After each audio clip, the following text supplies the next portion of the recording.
tonight we're going to have awesome interview with Carl. Carl, I'm going to let you tell your whole bio, but you're a formal state trooper, and then you started going to mobile home, and I have a million questions, but anyways, give us the backstory. How'd you get here? What's the details? Well, I am a former Pennsylvania State Trooper. I did 12 and a half years there, and I got into owning mobile home parks. I've been in real estate since 2016, started with single families, and now I have 94 lots. So it's come a long way. It helped me retire and be financially free, but now continuing to grow. Why real estate? So you did the trooper thing. What was the catalyst? Kind of why'd you pick this? I read Rich Dad Poor Dad. My dad recommended I read it, and I read it, and it kind of changed my entire mindset. I know that's a very popular book for a lot of people, but if you haven't read it, you should definitely read it because it changes how you think about money, how you think about life. It all is a big catalyst for future events and how you change your life with that book. I love that. So you went trooper and then you're in real estate. Are you full-time real estate now? Yes. How did that transition go? And the reason I ask is a lot of people are like, I hate my W-2. I'm going to buy a 2 unit and I'm quitting. And would you Yeah. advise No, that? absolutely not. I would leverage your W 2 for as long as physically possible because it's consistent cash flow. You learn other skills there that you can use in real estate. And did I say cash flow? You definitely need more cash flow Mhm. because 2 units is not going to cut it. That is not going to provide for your lifestyle. How'd the transition go? So you did your W-2 and then did you start buying? And then was there like a point when you said, okay, I'm done. I'm going to transition. Did you know that ahead of time or? So when I originally started, it was 2016. I bought a Mhm. single family house. I was like, I'm going to get into real estate. I'm going to do this while I also work my W 2. So working the W 2, and I would spend my off time finding deals, looking up deals, going to meetups. Every day I would drive to work, I listened to podcasts. Every day on the way home, I listened to podcasts. If I wasn't listening to podcasts, I was reading more books. So always learning more things and learning from other people that are already doing it. That was the huge part of getting started. And then from there, I decided, well, 1 unit is definitely not going to cut it. So I need another unit. Lived in that unit. Ended up selling that one. I bought a fourplex with creative finance. And I did a couple flips along the way in there, 3 flips as an LP. Just writing a check is a lot easier. Mhm. And then I met my coaches who own 25 parks. I think it's a little over 1,500 lots now. Wow. But I attended their event and I really learned like scaling and unit count is important when you're doing rent raise. Like 1,500 units on a $10 rent raise, that's 15 grand a month on a click of a button. I was like, man, what am I doing with my life? I need to do this. So I sold off any other real estate I had, and I went. I bought my first mobile home park in April of 2024. That's awesome. All right, wait. So dial all the way back. It So was a you lot. started with the house hack. Was Yes. that the 4 unit? No. So my very first was a single family in Westchester Borough. I was going to move there, but I ended up renting it, and that went well for a while. But I'm making $500 a month. I'm mowing the lawn every week. Hmm. I'm doing all the work myself, and so I realized this is not really sustainable while working a W two. Hmm. So I had to keep going. So I bought a row home, 2 bedroom, 2 bath, ended up moving into that. It was the first one renovated out of like a row home of 10 homes. So I got in at the right time. They ended up renovating most of the other ones. Wow. So when I sold, I did pretty well on that. And I want to say I bought the fourplex somewhere in there, either before, right or around when I sold that Nice. 2 unit or 2 bedroom, and that was a creative finance deal. So I put 50,000 down, and the owner carried the mortgage for a 3 year balloon. So at the end of 3 years, I owed him that full balance. Is everyone familiar with what he just said with the balloon, etc.? Okay. Um, I was just going to ask, did you save up with your W-2, buy the next one? Did you do any refi? Did you do creative? So I'm a Mm-hmm. huge fan of creative finance. Yes. Obviously, you are too.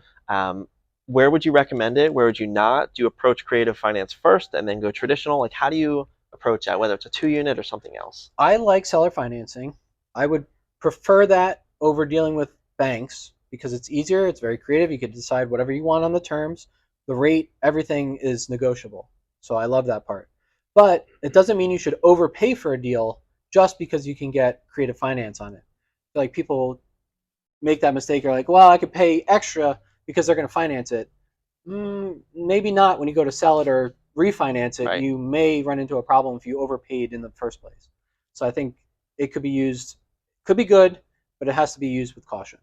I love that. I love seller finance personally just because I feel like it's such a nice bridge where, like you said, everything's negotiable. And I like where it's going to the seller and going like, okay, well, what do you want? Mhm. And maybe it's a certain amount of monthly cash flow. Okay, well, I can give you that cash flow in this way, but I'm going to make these other terms advantageous to me. And I've Yes. done that on many deals and it's just so nice. Yes. And it's Um, very good for if you have a distressed deal that's not great cash flow in the beginning, but you know the cash flow is going to be great at a certain point after your rent raise and rehabs. You can structure like interest only payments for the first 6 months. That way your cash flow is consistent and you're not over leveraged for the first 6 months. And then boom, your rent raise goes in and you go to regular principal and interest payments and everything's fine. Your cash flow is still great. I love the balloons too because I feel like at least in the ones I've done with the seller, I kind of got on good terms with him, and so we Mhm. do a 3 year balloon, same Yep. thing. And then after 3 years, he'd be like, okay, and we just have a conversation. He's like, I kind of like the money. Like, you want to keep the terms, and I'm obviously Mhm. it's advantageous, Right. so yeah, and it could just keep going and going. So Yes. I love that about it. Mhm. Okay, so you did those. Then you got into some LP flips. How did that go? What did you like? What didn't you like? I liked writing checks and getting money back. That was great. So my dad was the contractor, and my cousin was the other partner in it. So I had trusted people doing the work. They found the home. They renovated the home. They did everything with the home. I just wrote a check. That's awesome. Sounds way better. That's great. Where'd you go from there? From there, I sold that other stuff and bought the first mobile home park, Okay. which was also a creative finance deal. And was that before or after the mastermind? That was very shortly after. So as soon Nice. as I went to the mastermind, I learned what they were doing, how they bought, how they financed, how they operated, how they exited or refinanced. They hold all their stuff for long term. And once I figured out how to do that, Hmm. I took exactly what they were doing and went out and found something that fit that model. Because I knew that if I didn't do something immediately after Yep. leaving the event, I I wasn't going to end up doing it. So the longer you wait to take action, it just gets cold and you end up not doing anything. Did you go? I guess I should leave it open ended. Why mobile home parks versus apartments, student housing, self storage? Because of the mastermind and the event, or Definitely, that was a big catalyst for it. But I had listened to the podcast prior. I had read a bunch about it before that, so I definitely was aware of the asset class and yeah. knew a lot about it before that. But having gone to the event, it was real. Like these are real people. Kevin worked for PP&L. Tia Mm, worked as a contractor for a defense contractor. nice. So it was seeing people that had normal jobs go out and just crush it and have 1,500 lots. It's crazy. That's awesome. I was so excited when we set this up because a lot of people do the mobile home parks, and I don't know anyone that does them. So it's Mhm. cool to ask you a million questions on them. Yes. So I'm gonna get that in a little bit. But Mhm. you bought the first one. You said it was Mhm. sell or not Sellerfi. Was it Partially Sellerfi? seller financed. Okay. So what did that deal look like? How'd you structure it? Okay, so I found this deal on Crexy, where most people think deals to go to die, Love it. but it's finding where you can add value where other people miss it. So this deal had sat on the market for quite some time. Rural market, small town Ohio, under rented, not great management. Owner paid for water, sewer, and trash, and so it looked not great on paper. So I think that's why a lot of people just looked at it. They're like, "Oh, wastewater treatment plant. Well, I don't want to do it." So it was listed for 525 by the time I got it. It Mm. was a 39 unit park, 28 units occupied, 5 or 6 vacant homes, and a couple vacant lots. So I was like, wow, this could be really great if I put in the work. Mm-hmm. So I made the offer. I did a bank loan and a partial seller carry on a promissory note, not on the title. Ooh. So that way, the bank, it looks like there's tons of equity. I'm just borrowing the equity from the seller for a period of time and then paying him back. Explain that again, Okay. and just in case anyone's like, "Wait, what did he just say?" It is a lot. I learned this from being in another group. So a bank loan, 70% loan to value, Mm-hmm. and then you're paying. I think the bank loan was for like 395,000. Mm-hmm. The seller was going to carry 110,000 on a promissory note, so it's like I owe him money at a later date, Non-recorded, bank doesn't see non-recorded. it, so Bank they don't doesn't get see it. upset. They knew about it, Okay. but they were fine with it. Okay. So you got to disclose what's happening because if they find out later, not so good. So you Yep. do have to be upfront, but they were okay with it being just a loan between businesses. Sure. So that was 0% interest Mm-hmm. on 110,000 for 1 year. Wow. Yes. So they wanted out. They had originally bought it to develop it, and they couldn't. It didn't happen. So they just wanted to exit. That's awesome. Yes. So that first one, how did that go? So you bought it and were you like, this is awesome? Or were you like, wow, this is difficult? It was a lot up front. So I had never owned a mobile home park before, so this is new. So I flew to Ohio for due diligence. Went there. I was like, wow, this is actually a really nice community. It's the homes are older, they're single wides, but the streets are paved. There's sidewalks, and it's a nice little loop community. And the town that's around it is a little college town. Hmm. So there's great little restaurants. There's awesome little coffee shops. So it was a phenomenal area. I Hmm. really fell in love with it, and the park is super close to the town. So for me, after I saw it, I was like, I'm in. And then I closed. Oh, before I closed, the original bank that I was using pulled financing 2 weeks before close. It's like, oh, you don't have any experience? We're not doing this. Oof. And they retracted their 2 weeks. 2 weeks.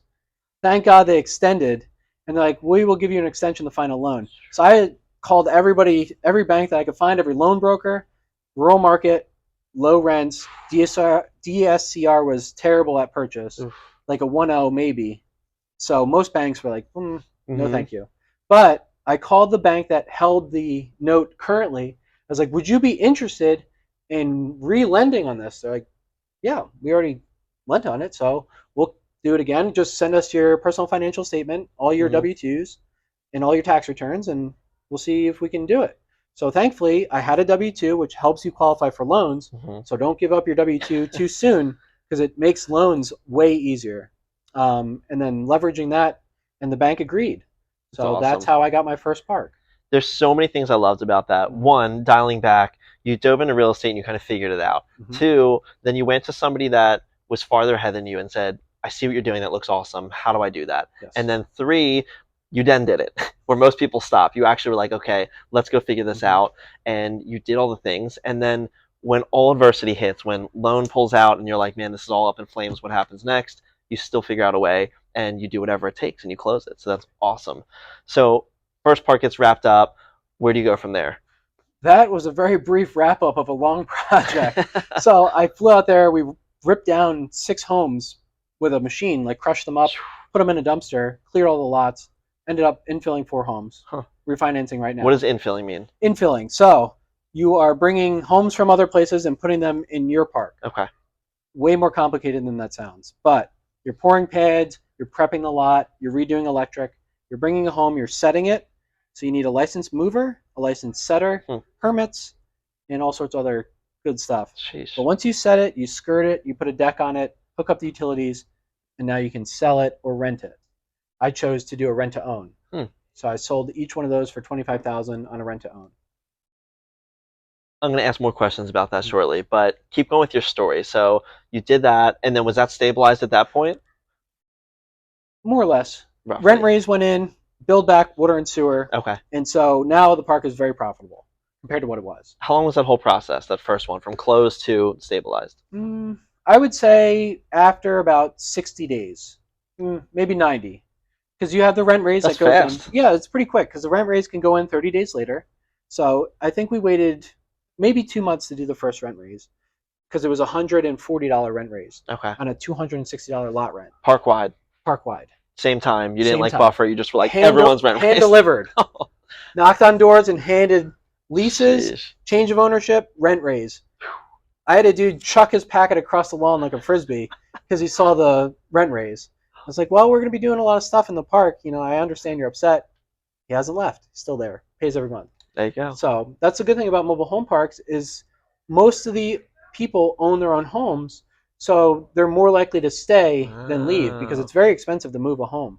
So they would rather pay an extra $140 a month versus pay $5,000 to move their home to another park. I was going to ask this later, but now you explained that really well. So tell me the difference and maybe why it's important between park owned versus tenant owned and kind of the different, I don't know, nuances to it.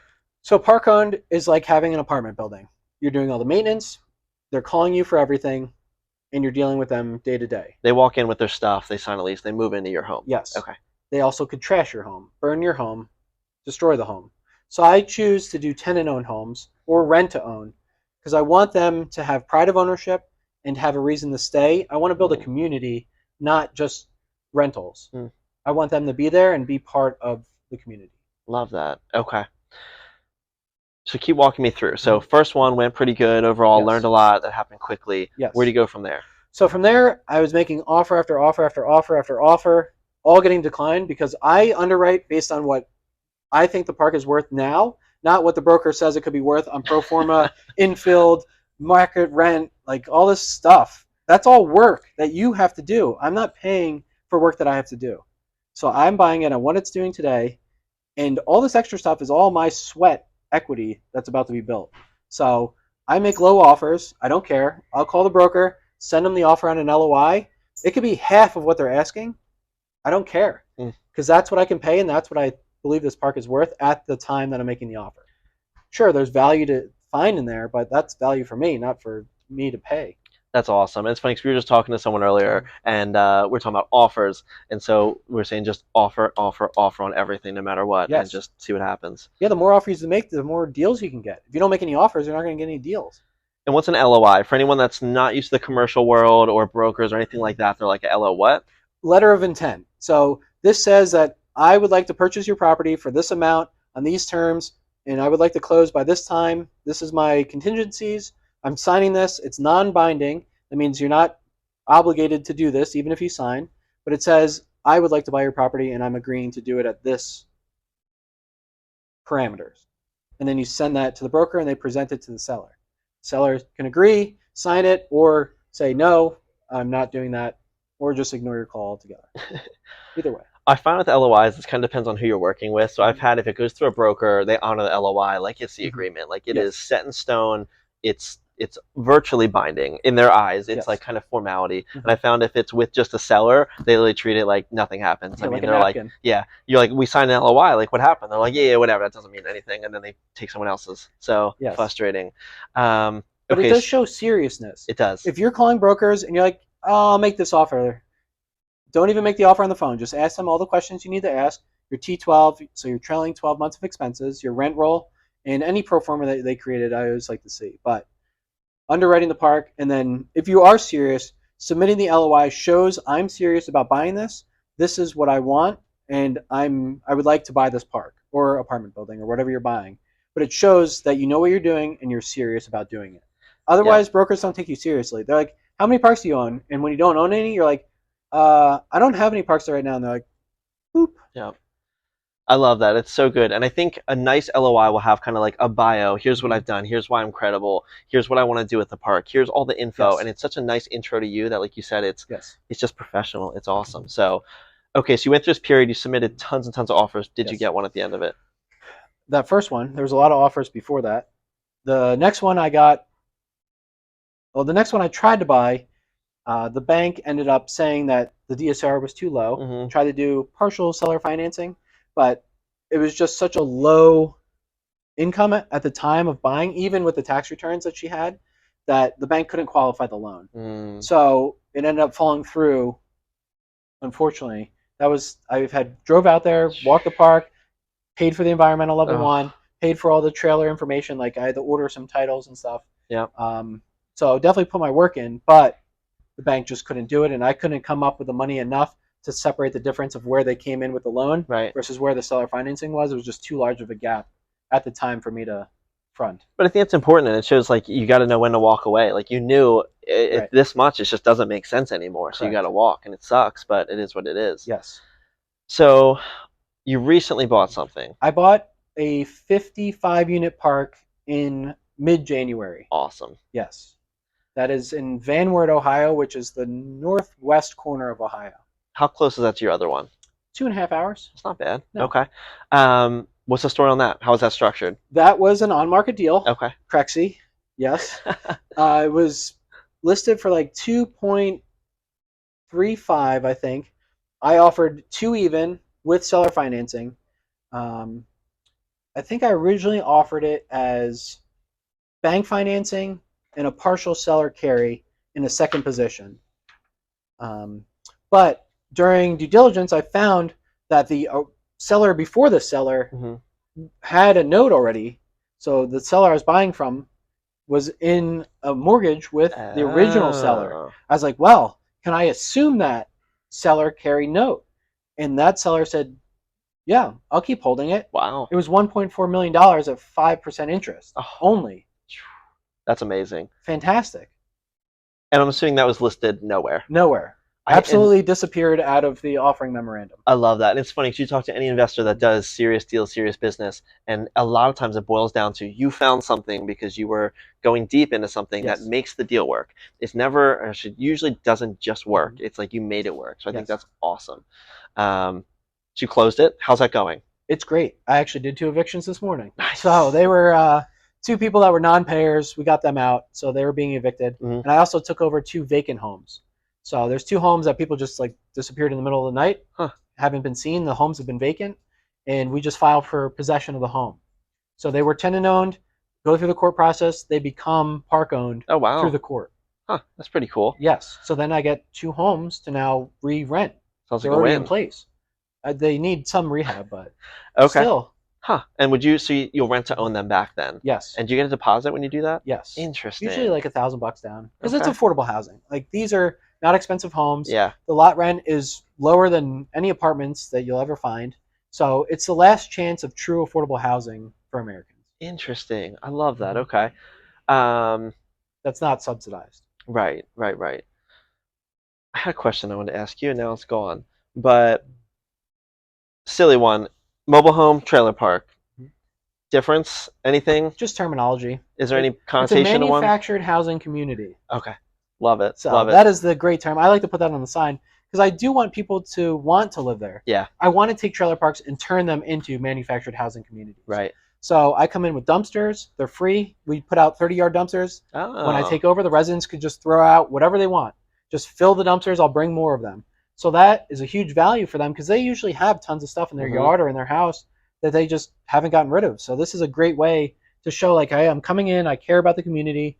Just get rid of any junk that you have on us. No questions asked. Just don't throw hazardous materials in there. I like those cool systems that you have where just like that, it's just a little thing you slipped in there that nobody would probably pick up. And it's like we bring dumpsters that changes the community vibe that makes Mm-hmm. the whole feel different, I'm sure, out of Yes, the gate. And that's a huge piece to this. correct. That's so They've interesting. never had an owner that really cares about the park. Yeah. So most of these parks are owned for a long time. The landlords are tired. They don't want to deal with it anymore. They're just getting rid of it at this point. Like tons of deferred maintenance. And now you have a new owner. They're doing a very large rent raise and they don't like that. But if you show like, hey, I'm putting signs in, I'm putting lighting in, I'm paving the roads, bringing these dumpsters in. We're doing community parties. So I'll like have the park manager go to Walmart, buy a bunch of food That's and awesome. host like burgers, hot dogs, soda, beer, whatever you want. Just hang out, have Yeah. fun with the community. Like you guys live next to each other. Let's get to know each other. Let's be friends. I love that. I think that's awesome. And it's funny because I always used to think that if you did a massive rent raise Mm-hmm. or you bought the community, there's all this negativity around it. And it's There just could kind of, be. and there could be. But if you do it properly like that, like we have a community that we were doing, we're doubling the rent Mm-hmm. and it's steep. But we were going in, we paint the buildings, we're doing the pavement, we're doing mailboxes, Yes. we're making it look beautiful. Correct. And the lady was so excited, just one lady, but a couple Mm-hmm. people were like, I'm so happy you're taking over. I'm so thrilled that this is turning around. Like Yes. this changes everything. So it's Mm-hmm. crazy that you can change that. I don't want to double my rent to like, hey, I'm happy to pay it. I like this place better now. You're adding more value to their life. You're making their life better by coming in. Even Mm, though it's more expensive for them, they get a better quality of life going forward. right. I love that. So if somebody's sitting here listening and they're like, mobile home parks, that sounds interesting. What are some goods and bads that you just now going through all this, you're like, watch out for this, think about this, I love this, whatever. You have to be okay with C-class residents. You're going to have C-class problems. You're going to have domestics. You're going to have cars parked on front lawns. You're going to have tires that appeared overnight, piles of them. People just pull their pickup truck, dump off tires, and disappear. Mattresses, couches. So you have to be okay with dealing with some rougher tenant base. And it's really just solving problems. But it's not that difficult. You just have to be okay with it. So when you're going to mobile home parks, you're going to run into a lot of different characters. So you have to be okay with interacting with your residents. I love that. So that's key. It's not like an A-class apartment building. You have people stealing copper out of the lines in the ground. So you definitely have to think about what you're getting into. I always think with like the C class stuff, like there's never a dull day ever. No, There's always a never. story. So that's awesome. Um, I'm just thinking, where are you headed now? What's the next thing? My goal is to get 260 lots by the end of 2025. 260. Yes. Why 260? Because for each home, I net about $100 a month. So for if I have 260 homes, that's 26,000 net in my pocket per month in lifestyle income. Love that. So I backed my way into that through my own personal expenses, some up and downs if I have them, because without fail, you're going to lose some rent money at some point. So that's a cushion plus lifestyle, and that's how I got the 260. I love that. And to anybody that's here that's new, that's just getting into this, notice how I asked Carl that and he didn't even hesitate. He said, I want 260. Why do you want 260? Because of this. Like the goals are crystal clear. Yes. And I just find it funny. So many people I ask, like, what do you want? And they're like, I don't know. I just want to buy an apartment or I just want to buy a park. And you're like, man, that's why. So for me, it's about lifestyle. Like, why are we doing this? Why am I up at night, not sleeping, dealing with loan brokers, doing all this work? Why are we doing it? And I think that's something each person has to ask themselves. What do I want my life to look like? Do I need cash flow or appreciation? Do I like my job? Do I not like my job? Well, that's something you have to think about to decide what asset class you go into. How you invest or what you invest into is key to you personally and what you want in your life. so good. So absolutely good. Um, I think it's time. I usually ask every single guest the same 5 questions. And so I'm going to ask them to you. You can answer quickly, you can answer at length, whatever you want to do. But what separates top performing investors from everybody else, the rest of the crowd? I would say goals and the ability to have grit and just keep going no matter how hard it gets. Love it. Daily habit that contributes to your success. Going to the gym, hands down. I have a side question. I know you're big into, I guess, personal improvement, and I know you're in a lot of mastermind groups and or just like, I guess, masterminds, right? Yes. So, sidebar, take me into that world. How do you like that? What do you recommend people get into, etc.? I love masterminds because I like the in-person stuff because you put yourself in rooms with other people doing really cool shit and big stuff. So when you meet like another person and they're telling you how they're doing this really cool project and they're super passionate about it, and you kind of absorb some of that energy from them, and you can see like this is just a normal person and they're crushing it. And so your frequency goes up, and now you're like, when you go back home, you're like, I could do anything. And as long as you put that into momentum and keep it going, you really can do anything.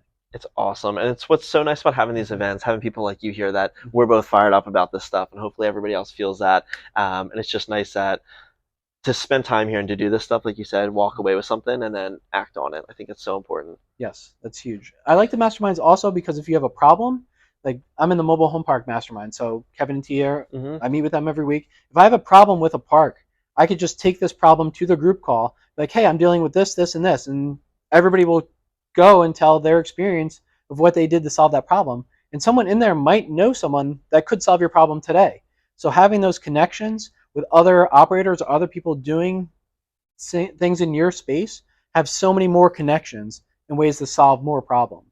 Because you're always going to have problems. It's just who you surround yourself with to solve the problems. It's so good. It's so funny. Like you never know who you're going to meet at a meetup, and a lot of times people always say like, "How did you get started?" to whoever, and it's just like, "Well, I went to this meetup and I met this guy who knew this guy who knew that guy. Then I bought my first building, and then he knew this guy." And you can't make this stuff up. It just happens, and it all starts with that one meetup or that one place or that one event or whatever. So love that. All right, back to it. What's a piece of advice you give to yourself if you're starting again? Get clear on why you're doing it and what you want to do. Because if you're not clear, you're just going to shiny object everywhere. Everybody's doing different things, and you're going to get overwhelmed with different options. So I think understanding your lifestyle and the direction you want to go is the most important place to start. Love it. So good. Favorite real estate or business book? I mean, Rich Dad, Poor Dad for sure. 7 Habits of Highly Effective People, great personal development book. Who Not How, also great. I think those would be my top 3 for sure. They're all awesome. All right, my last question for you is, what's your favorite part of real estate investing?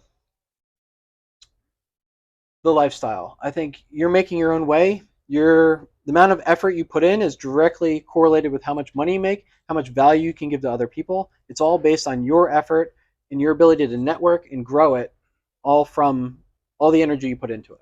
Love it. So good. All right, let's give Carl a round of applause. Thank you for being here. Thanks for having me. I appreciate it.